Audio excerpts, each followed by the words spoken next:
as a guest lecturer there.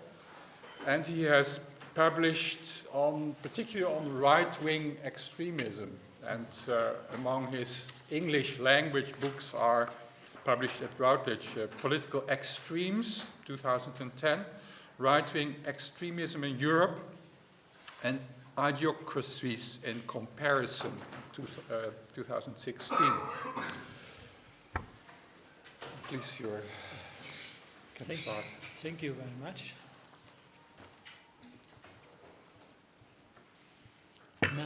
Nationalism, shall I use? You can use the microphone. Nationalism is... Is it working? No, it doesn't work. It works? You speak without... Okay. No, it doesn't work. But if you speak... No,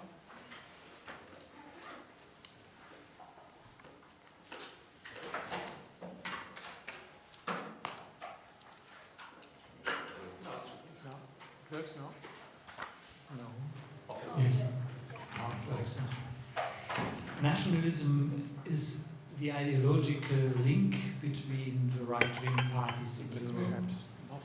Often, however, authors of scientific literature forget that nationalism is a very versatile and flexible kind of ideology which has assumed various shapes in the course of history. For example, the totalitarianism researcher Jakob Talmon from Jerusalem demonstrated masterfully how originally left-wing nationalism, which was already based on a homogeneous way of understanding the concept of nations, developed from an egalitarian universal into an integral particular doctrine, which proved to be tailor-made for imperialistic, racism-based projects. Rationalistic visions were replaced by historical myths, which have a similar function as the driving force of history.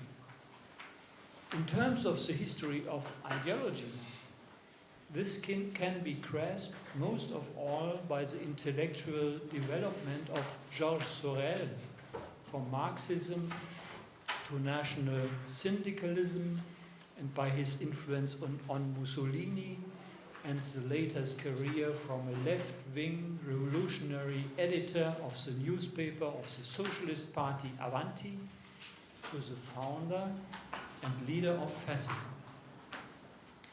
A kind of media coverage focusing on possible dangers often underestimates the heterogeneity of nationalism when speaking of the new nationalist parties in Europe, although their behavior in alliances as well as the results of many scientific comparative studies provide evidence for their diversity. As concerns their behavior in alliances compared to the left-wing parties, the ways in which the right-wing parties of the European Parliament form their factions demonstrates an obvious incapability for a long-lasting concentration of forces. This was true in the case of the European elections of 2014, and similarly for all the earlier elections. The formation of a common faction intended most of all by Geert Wilders, Heinz Christian Strache, and Marine Le Pen became a failure right at the beginning. As contrary to the expectations, one of the intended partners, the Slovenská národná strana, was not elected to the European Parliament. Only 1 year after the European elections, due to a split of the Polish Nowej Prawicy group and one dissident from the United Kingdom Independence Party, the formation of a faction found a narrow majority. Like other ultras, also the representative of the Nationaldemokratische Partei Deutschlands in the European Parliament, Udo Vogt, stayed independent. Only as late as in April 2016, he was joined by one MP of the Alternative für Deutschland, AfD, Markus Pretzel, who together with his colleague Beatrix von Storch had been banned from the faction of the European Conservatives and Reformists, including the British Conservative Party. The heterogeneity of also the now smaller AfD was underlined by the fact that MP von Storch joined a different faction than her colleague Pretzel. That is the faction Europe of Freedom and Direct Democracy, led by UKIP and the Movimento Cinque Stelle of politically ambivalent comedian Beppe Grillo. Certainly, the failure of attempts at forming a comprehensive faction and a concentration of forces was also due to strategic calculations and personal animosities. And it seems as if nationalists find cross-border cooperation more difficult than internationalists. But ultranationalism is very ambivalent in many respects. Parties oriented at a national central state, by far the majority of the right-wing parties, find it difficult to make compromises with regional autonomies, such as the Lega Nord in Italy, or even separatists, such as those from Corsica. Ideologized regional autonomy movements often see themselves as the victims of an exploitative central state.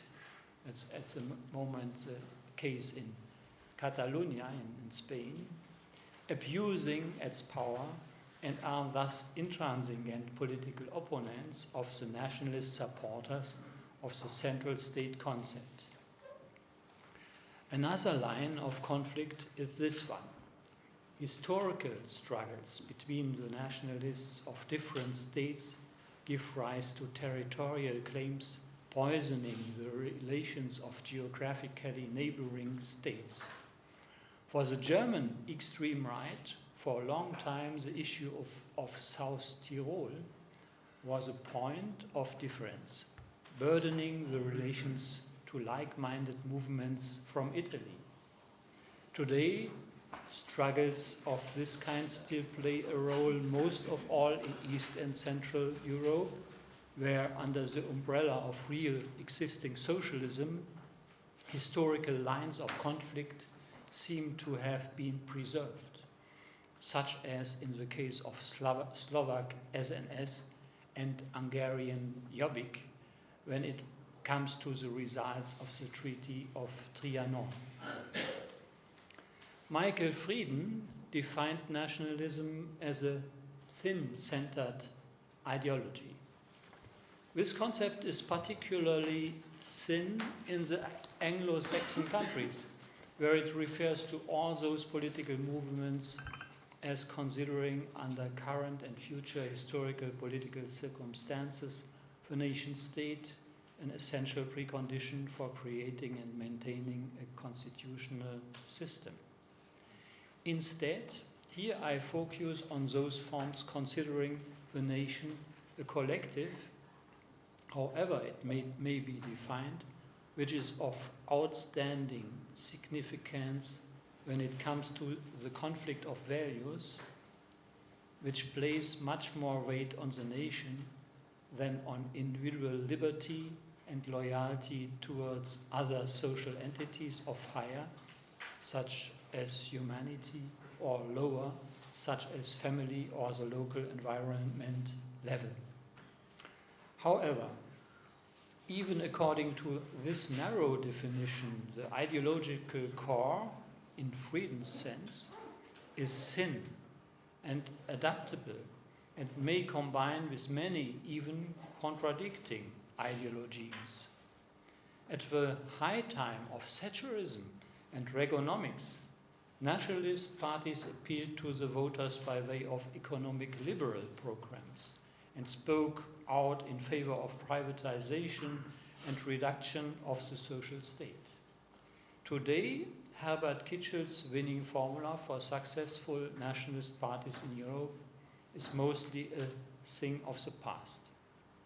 When it comes to their criticism of financial capitalism, often they can hardly be distinguished from left-wing extremist parties. Thus, like in France, not seldom they are successful in social milieus, which in the past were a domain of the revolutionary left. However, sometimes the conflicts between economic liberalism and social protectionism are continued inside the nationalist parties. This holds also for their relation to Christianity. Inside nationalist parties, we often find groups characterized by a rather authoritarian, traditional kind of Christianity, of the evangelical, Calvinist, Catholic, integrationalist, or Orthodox kind. They compete with majorities referring to the cultural frame of Christianity, most of all when it is about delimiting from politically opposing groups. Fundamentally different from them are nationalisms of a neo-pagan orientation, which see the roots of an authentic national community in pre-Christian times. Not seldom the latter holds for tough right-wing extremist parties, such as the NPD in Germany, or Chrissy Afki, the Golden Dawn in Greece, having a strong affinity to the fascisms of the interwar period, with their marked anti-system attitude concerning fundamental norms of democratic constitutional states in common. Softer formations, on the other hand, emphasize their reform orientation, acknowledge Republican traditions like Marine Le Pen, and try to keep ostentatious distance from the tough nationalisms of the period before 1945. In this context, the currently particularly popular attribution of being populist, contrasting the corrupt, decadent elite imagined as a closed formation in contrast to the people who are considered poor-minded and homogeneous, contributes little to differentiation, for the populism of both Italian fascism and German National Socialism has convincingly been worked out by historians. Accordingly, the Dutch political scientist Kaas Mudde identifies the combination of populism and two other ideological elements as the most successful model of a right-wing party in Europe. Nativism, the defense of the privileges of the native people against the right of immigrants, and authoritarianism, in the sense of pleading for strong, charismatic leadership and a strong state, whatever this is supposed to mean at all. According to the way in which Mudde understands the concept, these parties count among the soft right-wing formations with a considerably tensed relation, if not even in contradiction, to the ethos of the fundamental equality of man and the idea of the human rights. However, in most cases, without any marked anti-system attitude and being considerably different from the ideological programmatic profile of the fascisms of the interwar period. This holds also for Front National, Parti for the Vrijheid in the Netherlands, and FPÖ, Austria, which are allied in the Europe of Nations and Freedom faction. Among their most significant innovations, There counts countering the accusation of being anti-Semitic by ostentatiously appearing with representatives of the right wing of the Israeli parliament, while at the same time propagating a common front of the Jewish Christian Occident against Islam. It is worth looking at this new ideological syndrome propagated by these nationalist parties. It includes important elements explaining their political success. First point, Islam as such is the main enemy who must be defeated in the cause of a fight of cultures. Islam and Islamism are identical. Islamism and jihadism are the only authentic expressions of Islam. That's the first point of this new syndrome. Second point, the values of the Christian Occident must be defended by way of a new crusade against Islam as such. Islam is not a legitimate element of European culture. Being an alien element, it must be eliminated as completely as possible. The second point of the syndrome, the Jews and the state of Israel are alliance partners in the fight against Islam. Joint victory over the hosts of Islam promises to be a solution both for Europe's cultural struggle and for the Middle East conflict. This new ideological programmatic syndrome breaks with some lines of the tradition of the extreme right and is suitable for gaining credence among those parts of the population as opposing older variants of right-wing extremism. This new ideological programmatic syndrome has in particular the following advantages which may be effectively exploited for election campaigns. First point, pro-Zionism counters the accusation of being anti-Semitic. Who fights Islam side by side with the Jews and Israel cannot be a Jew hater. Second point, Islam is unmasked as being fascist, totalitarian, misogynic, and homophobic. This way, accusations of one's own party being fascist, extremist, misogynic, and homophobic can be countered. Geert Wilders combines unrestrained hostility towards Islam with supporting the rights of sexual minorities. And by Sébastien Chenu, Marine Le Pen won over the co-founder of a lobby group for the defense of the rights of LGBT as an ally. He is one of the directly elected Front National members of parliament in the recent parliamentary elections of June 2017. The fight against Islam is sometimes fought by referring to the values of enlightenment. At the same time, the way in which it is fought shows how little these values have been internalized. Indeed, Marine Le Pen likes criticizing that in certain quarters it seems to be dangerous to be a woman, a homosexual, Jew, or simply French. However, in many cases, her party's criticism of Islam as such connects immediately to widespread cliches, such as that of male Muslims being homosexuals in disguise or hypertrophic heterosexuals. Third point, by help of the slogan Defense of the Christian Occident, the new nationalist parties attempt to counter the accusation of being anti-universalist and to connect to the, in widest sense, majority population.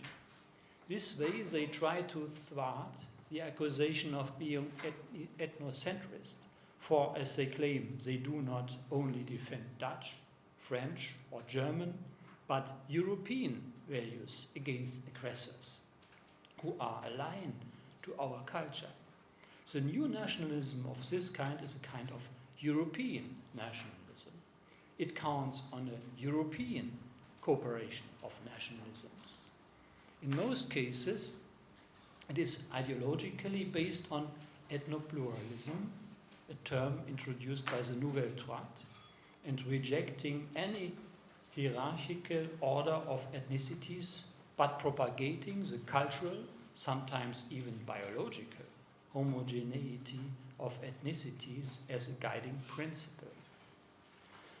Thus, all these parties stick to the guiding principle of culturally homogeneous national states. However, what makes them different from each other is the fact that they formulate more or less strict criteria for the immigration of foreigners. In this concern, Wilders seems to be more moderate than Marine Le Pen or Heinz Christian Strache, for example.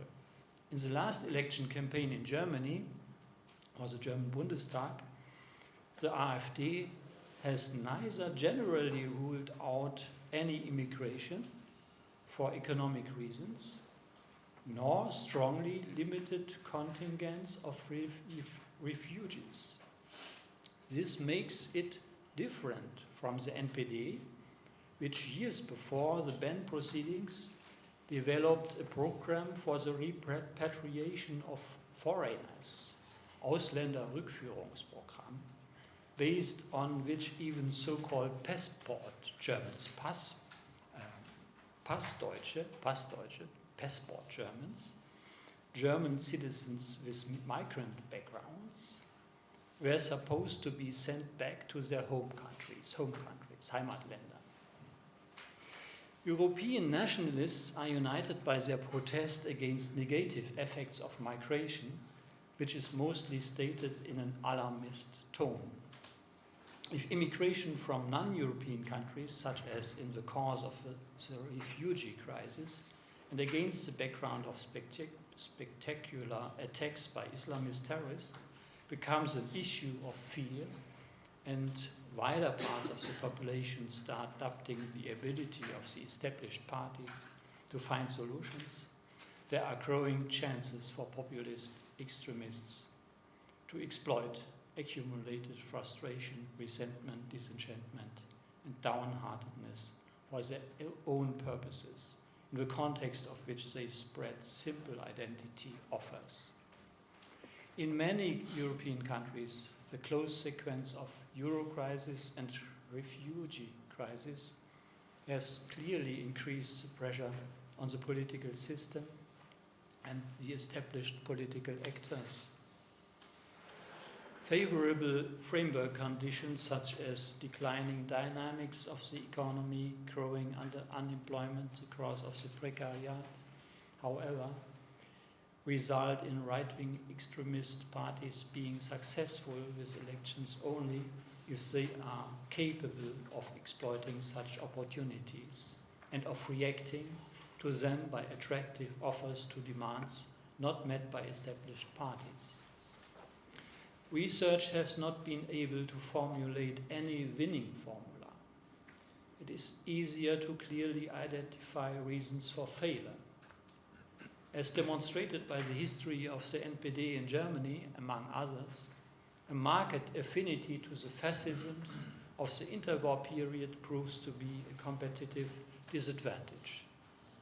Under the daughter of the party's founder, the Front National in France was able to appeal to larger groups of voters by way of more moderate images.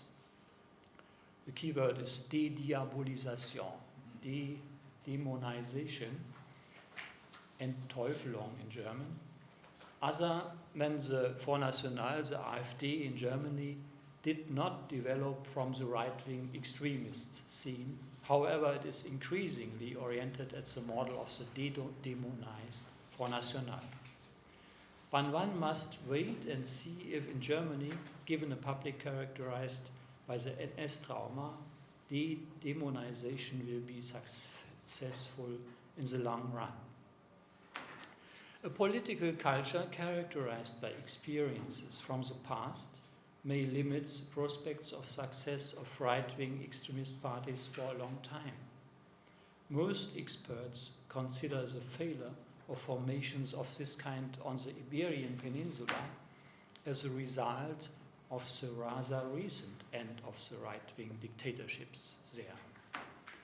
However, this factor may not be overestimated, as it is proven by NS-prone Krisi Avgi in Greece. Right-wing extremist parties with a moderate image find opportunities for success if neither on the left wing nor among the democratic forces there appear capable competitors who meet otherwise unmet demands. Longer periods of grand coalitions, a depolarization of the main democratic competitors, and a weak left wing of the party system may result in election successes over long periods, which is demonstrated most of all by the example of the FPÖ in Austria. Due to their series of election successes, currently FPÖ and Front National are the most fascinating parties for nationalists in all over Europe. Both organizations have experienced successful change of the party leadership. In France, in a quasi-dynastic way, from father to daughter. In Austria, in a less traditional way and even fuller of conflict, from Jörg Haider to Heinz Christian Strache, while maintaining charismatic leadership. It seems as if on the right wing of the party system, the need for charismatic leadership is even bigger than in the other political camps. At least this is suggested by the frequent success of right-wing extremist formations with rhetorically gifted unifying figures. To think, for example, on Umberto Bossi, Pim Fortuyn, Mogens Glistrup, Pierre Poujade, Franz Schönhuber, or Geert Wilders. This may be supposed to be the weak spot of the AfD in Germany, even if last Sunday it was elected to the German Bundestag with no less than 12% of the votes. Given the experiences with a number of other formations in Europe, it may be doubted that in case of right-wing extremist parties, collective leadership without any undisputed charismatic leading figures will be successful in the long run. However, it may be supposed to lag far behind the influence exerted by other right-wing extremist formations in Europe, which, such as in Denmark, Italy, Norway, Austria, for some time succeeded with co-determining politics as members of coalition governments. In the foreseeable future, none of the other parties in the German parliament may be supposed to be ready for a coalition with the AfD. As shown by scientific studies, democratic parties are ready for government coalitions with right-wing extremist parties if they expect to dominate such an alliance and to domesticate the coalition partner by way of inclusion. But this is not always successful, is demonstrated by the case of Austria, where the FPÖ was indeed for some time split and temporarily weakened, but recovered and started to a new series of successes after a period of transition. If the FPÖ and its European partners and comrades succeeded with exerting considerable influence at the European level, integrated Europe as a result of the post-1945 efforts would be radically changed. If under such circumstances, the long period of peace, liberty and prosperity, which started after the devastation of World War II and in Central East Europe, the end of the real socialist dictatorships, would continue, it is doubtful by all those who, in the spirit of the founders of the European project, want to make this project more attractive, again by way of renewed reform efforts, and indeed they have reason to doubt. Thank you very much for your attention.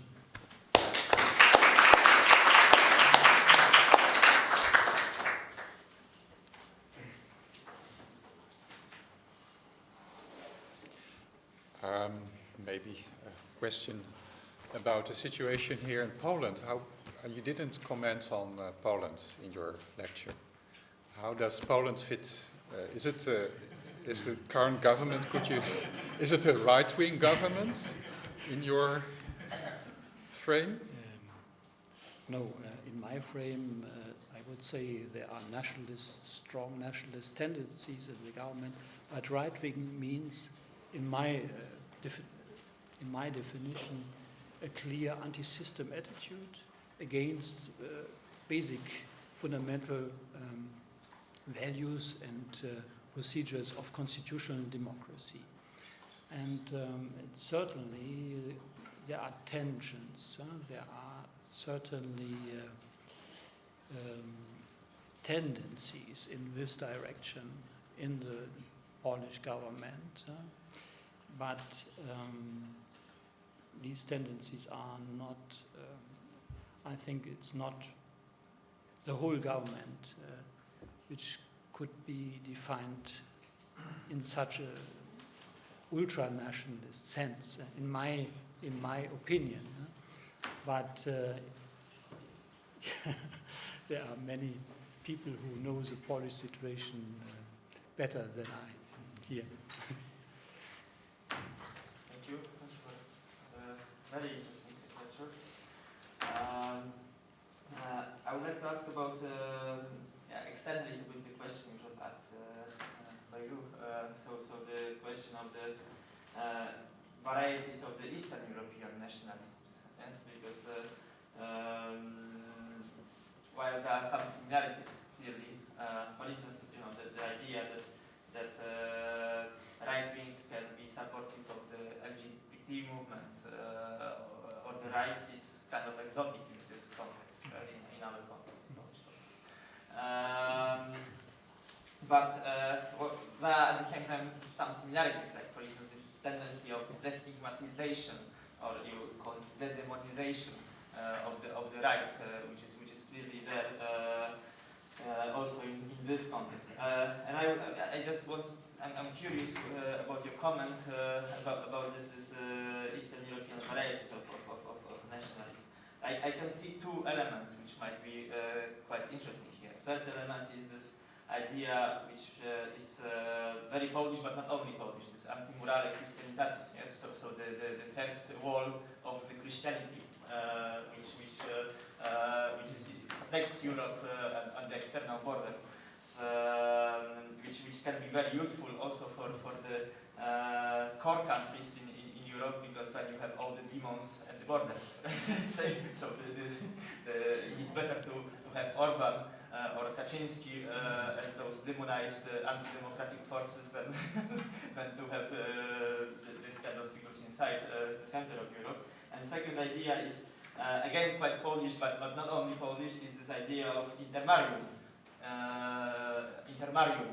So the Międzymorze, yes? So the idea of the area between the Baltic Sea, Adriatic Sea, and the Black Sea, which has some distinct traditions, Slavic except for Romania and Hungary, which are problematic, but almost Slavic. Yes, and which would be used for rebalancing power within the EU. So this is something in terms of the political drive which might mobilize people around the right-wing ideas. So this kind of revolt of semi-peripheries against the European superpowers, France, Germany, and so on. So just some two ideas: anti-neutrality, synthesis, and intermarium, both quite Polish romantic traditions from old times, but I think it can be extended to our countries. There's two very interesting points. The last point, these tendencies of pan-nationalism have a long tradition in Europe. If you think about the importance of pan-Germanism, pan-Slavism, but also pan-Islamism.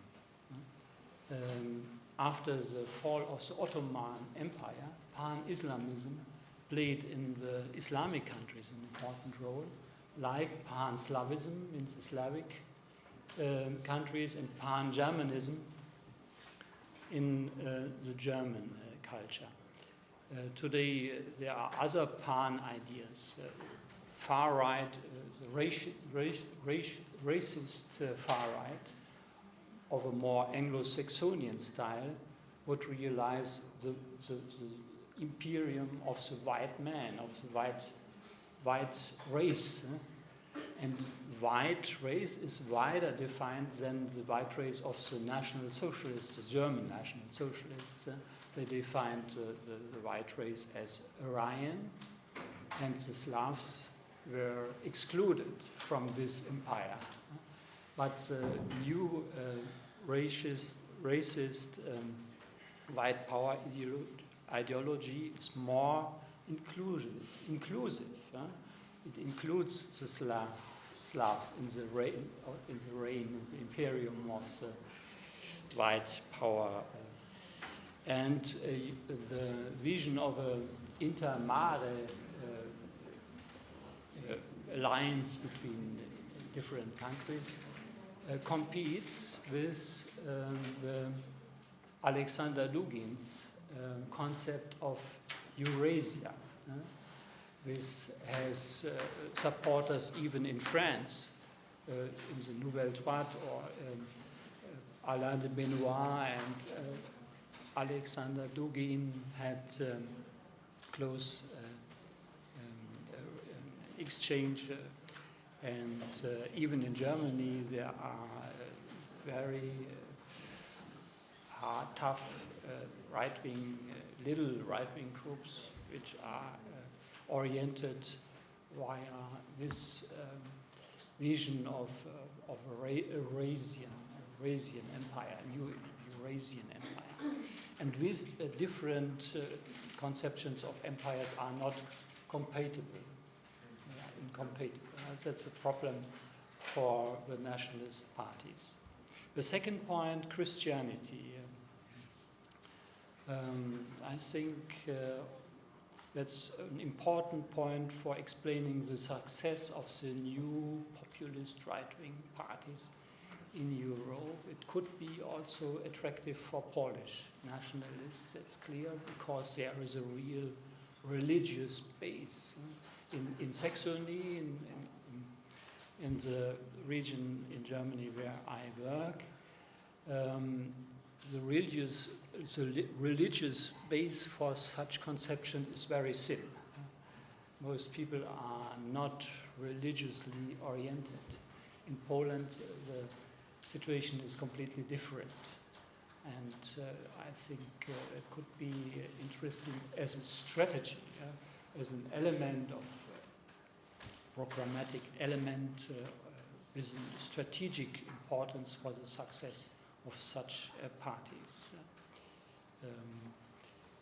But I have my Geert Wilders, Strache, or the AfD in Germany, they plead for the defense of Christian, even Jewish Christian Occident. But what is behind this formula? Not very much. It's very, the substance is very thin.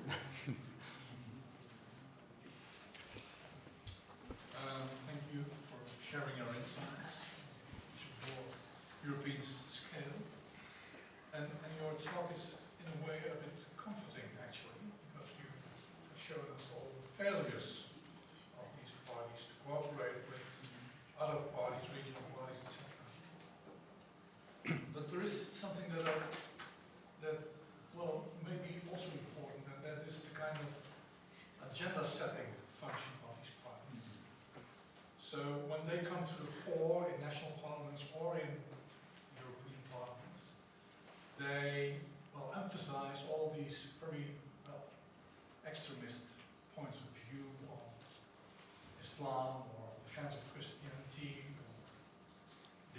sexual minorities, whatever. And I think that the effect on the political arena is that, let's say, the more core democratic parties see this as a kind of danger, because these standpoints attract, well, a number of their previous electors. And, well, this in consequence actually sometimes means that the core democratic parties take more radical extremist points of view to gain back the losses of their voters to the extremist parties. And this goes for issues on refugees, on Christianity, on Islam, on strict admission criteria, etc. So this may actually mean that, well, there is a kind of, well, radicalization of the political arena as such due to the extremist points of view of the radical right-wing parties. Wouldn't you consider that to be a future danger of these parties in national parliaments and the EU parliament? Of course, it's a very important point. I have stressed in my article or my analysis the importance of these differences between the nationalist parties and conflicts between them for gaining a more realist picture about their possibilities to gain political support. But your argument is very important too. That in many European countries they exert force, or they force the big, not only the conservative parties, but also the social democracy, moderate left parties, to go steps in their direction. That's now, at the moment, an ongoing discussion in Germany after the Bundestag election, not only of the CDU and CSU in Bavaria, but also the Social Democratic Party, to go a step in the direction of the electors, of the electorate of the AfD, because we have seen in the first analysis that many voters are protest voters against the politics of Angela Merkel in the refugee crisis. And it's certainly a problem of political prudence and the art of politics to regain a part of the electorate without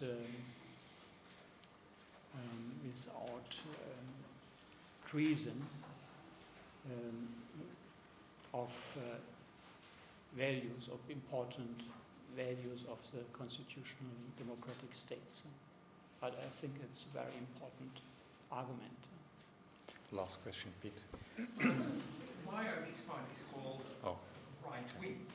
If you look at the social economic programs of some of them, they're extremely leftish. Yes. I mean, they do stimulate, what is it proposed, a strong role for the state, a redistribution of income, social security to a level that is probably unpayable, but things like that.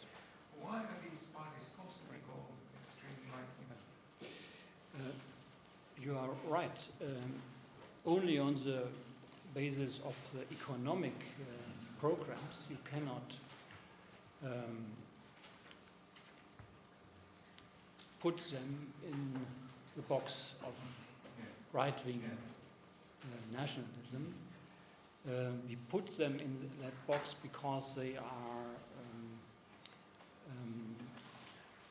exclusive, and the value is the egalitarianism, human rights, egalitarian human conditions.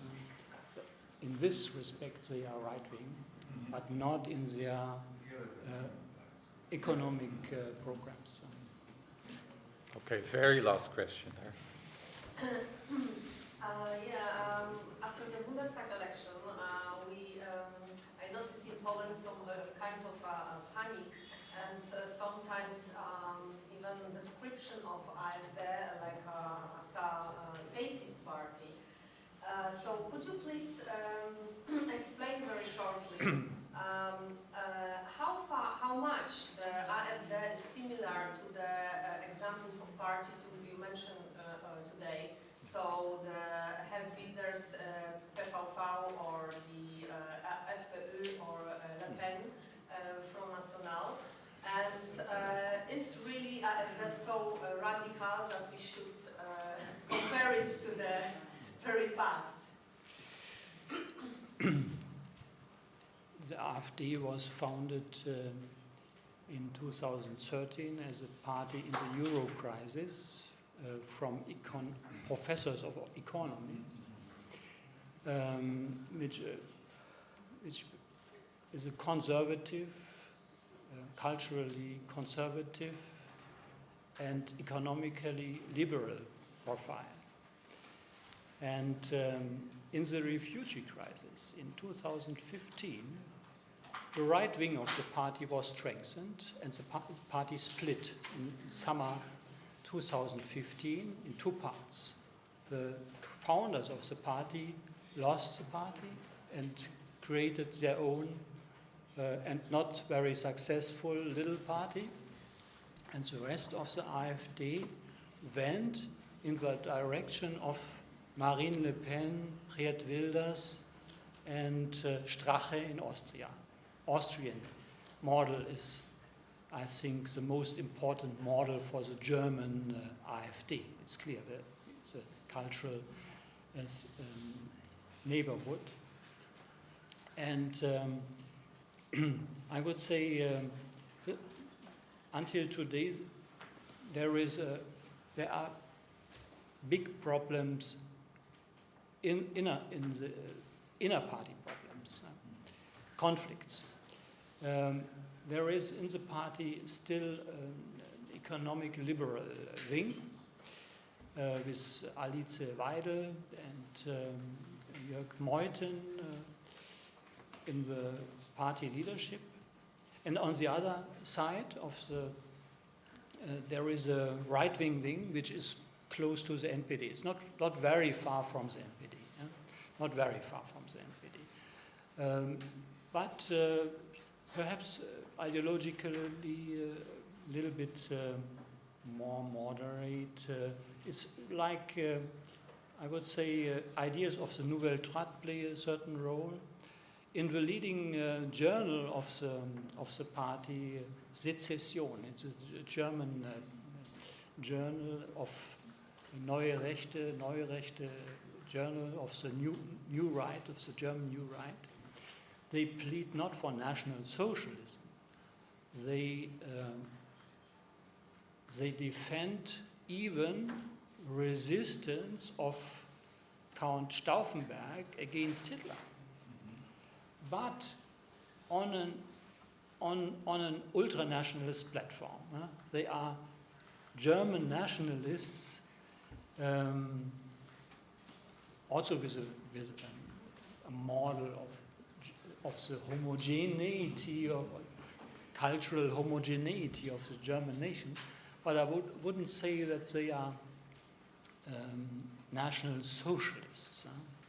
That's the dividing line between the NPD and the right wing of the AfD. And between these two wings are many other positions. It's not easy to describe the inner party situation exactly. And we have seen yesterday, Frauke Petry is president of the Saxonian branch of the party, has announced that they will not cooperate with the AfD faction in the parliament. that's it's a big problem for the party, and it's possible that the party will split again. That's possible. Okay, thank you.